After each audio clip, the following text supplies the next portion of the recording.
Hi guys! So, sa video to, ipapakita ko lang sa inyo kung ano ang ginagamit ko nung pabitin nung birthday ng anak ko, nung 9 years old siya. So, ito yung yung gate, sa baby gate. Ito yung ginamit ko. Kasi walang dito, walang kawayan. So, hindi ako makapag Kaya, ito na lang, no choice. Ito na lang yung ginamit ko na pampabitin para maano din naman yung mga bata. So, ginamitan ko siya ng yarn, tapos pinanglagay ko dyan para may pangsabit sa mga goodies. So, ayan lang guys. Para magka-idea din kayo kung gusto nyo magpabitin sa mga event or mga party ng anak niyo na wala kayong ibang paraan. So, I'm just sharing what I did and experienced. So, ayan. Bumili lang ako sa Dollar General ng mga pangsabit. Yung mga $1. Tapos yung ito mga ribbon. Actually, ribbon yan sa mga ribbon yan sa gift. Ko. So, ayan lang. Tapos na siya. Ayan, ganyan na siya, guys. Tapos, isabit na lang yung mga goodies dyan. Pero hindi ko pa yun na tapos. Ibabalot-balotin ko pa yung mga goodies. So, ayan. Tapos, nilagyan ko din siya ng ribbon. Yung ganyan, yung pula-pula. Yung pula para may din naman. May kaunting kulay. So, ito yung mga binili kong goodies sa Dollar General. May mga $1 something or $3. Tapos, ito yung pang plastic na pang dyan. Lalagyan ang mga goodies. So, ayan lang guys. So, hinati-hati ko lang sila. Inano ko yung lahat. Tapos, binukod-bukod ko yung mga para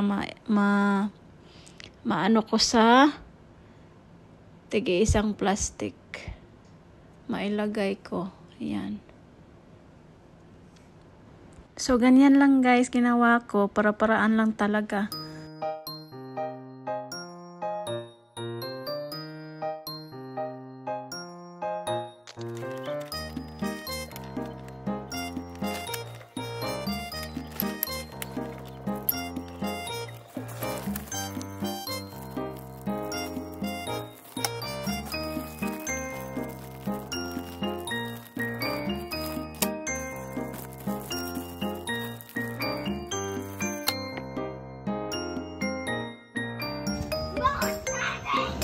Pabitin. I hope this is a good game. Pwede ba ino? That ain't gonna be tough. But we can move the table. Yeah, but it ain't gonna be fun. It will be for all the...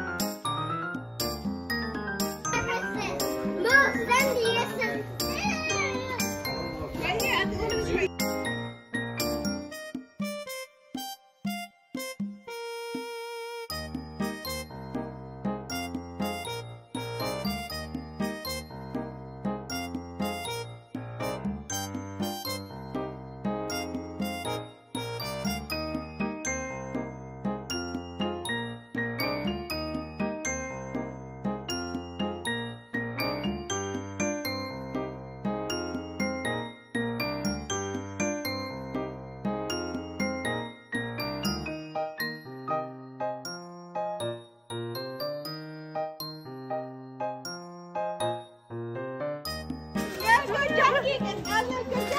No, I can't! I got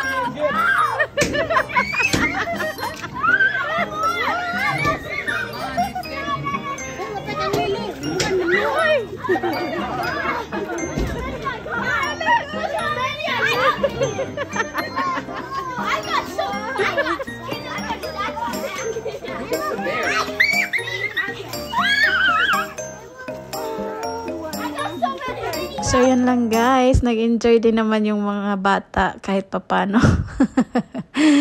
Na ano nila yung Filipino na palaro. At least.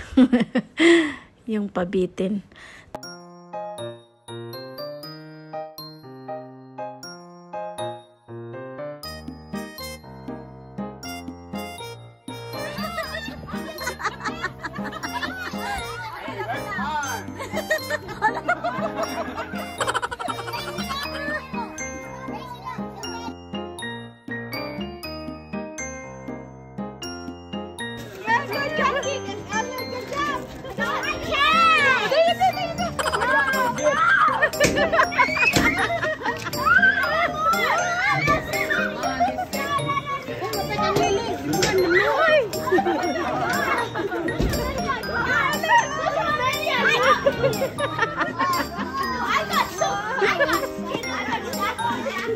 What's the bear?